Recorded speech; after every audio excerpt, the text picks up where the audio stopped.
NCR Sonipat Haryana के जीवीएम girls college में बुधवार को पीएम विश्वकर्मा जागरूक कार्यक्रम, इसमें सोनीपत की राय विधानसभा क्षेत्र से मोहनलाल कौशिक ने बतौर मुख्य अतिथि शिरकत की।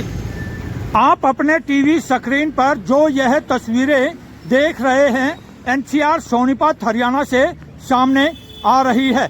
खास बात यह है कि पीएम विश्वकर्मा एक ऐसी योजना भारत सरकार के माध्यम से शुरू की जा चुकी है जो कि सूक्ष्म लघु और मध्यम उद्यम मंत्रालय। खास बात यह है कि सम्मान, सामर्थ्य और समृद्धि को बढ़ाना इसका मकसद है। भारतीय जनता पार्टी की जब सरकार आई तो उसने काम करके दिखाया, और जितनी भी योजनाएं आज आप देखेंगे, चाहे सड़कों की है, चाहे नहरों की है, चाहे रेलवे की है, चाहे एयरपोर्ट की है, किसी भी प्रकार के जो भी विकास के काम अटल बिहारी वाजपेयी जी की सरकार में शुरुआत हुई थी, उन्हीं को आगे बढ़ाने का काम किया है। वही पॉलिसी है, वही सोच है, उसी विचार के साथ हम आगे बढ़े हैं, और उसी का परिणाम है आज देश में कितना बड़ा परिवर्तन हुआ है।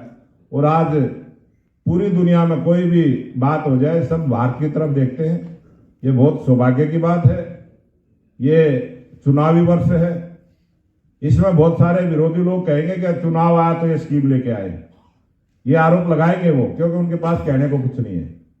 आप सबसे निवेदन है, गरीब भाइयों से निवेदन है, क्योंकि जिस आदमी ने गरीबी को जिया है, देश के प्रधानमंत्री नरेंद्र मोदी जी ने गरीबी को जिया है। उन्होंने चाय की दुकान पर बर्तन धोने का काम किया है। एक आप अनुमान लगाना, किसी पटड़ी पे जाके रेहड़ी वाले के पास खड़े होकर देखना वो पूरा दिन किस प्रकार से काम करता है। उससे ज्यादा गरीबी के बारे में एहसास किसी को नहीं हो सकता। उसको गरीबी का पूरा ज्ञान है, और देश के प्रधानमंत्री नरेंद्र मोदी जी हर गरीब के दर्द को समझते हैं। इसीलिए उन्होंने घोषणा की थी लाल किले से कि मेरी सरकार गरीबों को समर्पित सरकार रहेगी। मेरी सरकार इस देश के अंतिम व्यक्ति जो बिल्कुल पायदान पर सबसे पीछे खड़ा है, उसके विकास की हम बात करेंगे, उसको आगे लेके आएंगे। और आज बहुत बड़ी योजना के साथ मैं पूरे डिपार्टमेंट को बहुत बहुत बधाई देता हूं। आपने इसकी शुरुआत की है और आज ये दीपक जला है। इस प्रकार के हम बड़े बड़े आयोजन करेंगे, आप सबको अच्छी संख्या में बुलाएंगे। और जब भी डिपार्टमेंट से भी मैं निवेदन करूंगा, जब भी अब अगला आयोजन आपका हो, 10 दिन पहले मेरे को जरूर बता दें, आपकी संख्या 4 गुना करने का काम करूंगा।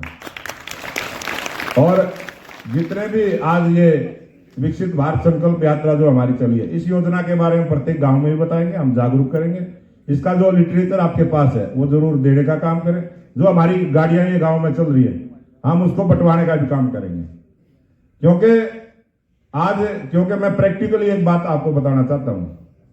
अभी हम गांव में जा रहे हैं, ये जो परिवार पहचान पत्र, फैमिली आईडी जिसको हम बोलते हैं, इसका बहुत सारे राजनीतिक दलों ने विरोध किया कि हम आएंगे इसको खत्म कर देंगे। उनका मकसद यही है कि गरीब का हक गरीब तक ना पहुंचे, और हमारा मकसद यह है कि गरीब का हक गरीब के घर तक पहुंचे। अंतर सिर्फ इस बात का है, आपने समझना पड़ेगा ये कि हम गरीब का हक कोई चोरी ना कर ले, कोई और ना खा जाए। इसलिए सारा ऑनलाइन सिस्टम हमने किया है। और गरीब की पहचान, जितनी भी सरकारी योजनाएं पहले चलती रही हैं वो जाति के आधार पर चलती थी। पहली सरकार है जिसने आर्थिक आधार के ऊपर ये सारी योजनाएं लेके आए हैं।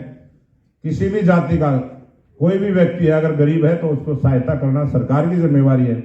इस भाव को अगर समझाया तो भारतीय जनता पार्टी की सरकार ने समझा। इस बात का सहयोग आप सबकी तरफ से मिले, आपको इसका पूरा लाभ मिले, यही निवेदन करते हुए मैं अपनी वाणी को विराम दूंगा। वास्तव में ही ऐसे सूक्ष्म लघु और मध्यम उद्यम के माध्यम से ऐसे लोगों के जीवन स्तर को ऊपर उठाना खास मकसद है, और यह वास्तव में ही भारत को विकसित करने की दिशा में महत्वपूर्ण कदम भी माना जा रहा है।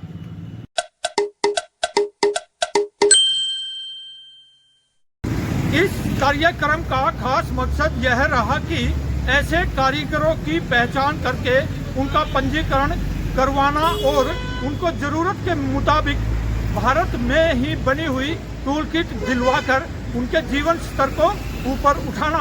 राजेश खत्री, सोनीपत, हरियाणा।